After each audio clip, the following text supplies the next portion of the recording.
Istri pegawai kantor pelayanan pajak Pratama Kota Manokwari, Papua Barat, berinisial AGT, 38, akhirnya ditemukan tewas dalam keadaan mengenaskan setelah dilaporkan diculik.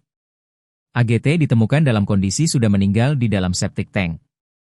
Kapolresta Manokwari Kombes Pol Onki Isgunawan mengatakan pelaku penculikan, yakni seorang buruh bangunan, telah ditangkap di Kampung Ingramui, Manokwari.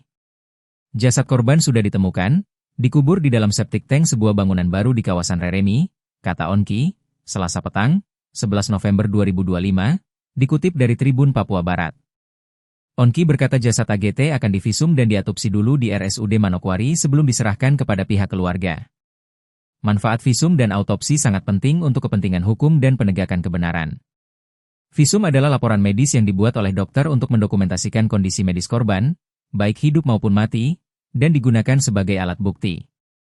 Sementara itu, autopsi, bedah mayat, adalah pemeriksaan fisik jenazah untuk menentukan penyebab, cara, dan waktu kematian secara ilmiah, yang kemudian hasilnya dirangkum dalam laporan visum. Sebelumnya, polisi mengatakan AGT hilang dari kontrakannya di kawasan Reremi, Kabupaten Manokwari, Papua Barat, hari Minggu, 9 November 2025, sekitar pukul 12 hingga pukul 13 WIB. Agung menyebut berdasarkan penyelidikan awal, korban sempat diturunkan di area belakang Cafe Melodika, Reremi Puncak. Namun, ketika polisi tiba di sana, korban sudah tidak ada. Korban kemudian dibawa ke tempat lain. Oleh karena itu, polisi memperluas penyelidikan. Dalam penyelidikan, polisi mendapati beberapa barang bukti berupa barang hasil curian dari rumah korban. Barang tersebut didapati di sebuah rumah kosong yang sedang dibangun. Di samping itu, kata Agung, pihaknya juga mengamankan satu unit mobil yang diduga digunakan dalam kasus itu dan sopirnya. Agung mengatakan kasus penculikan itu pertama kali diketahui oleh suami korban.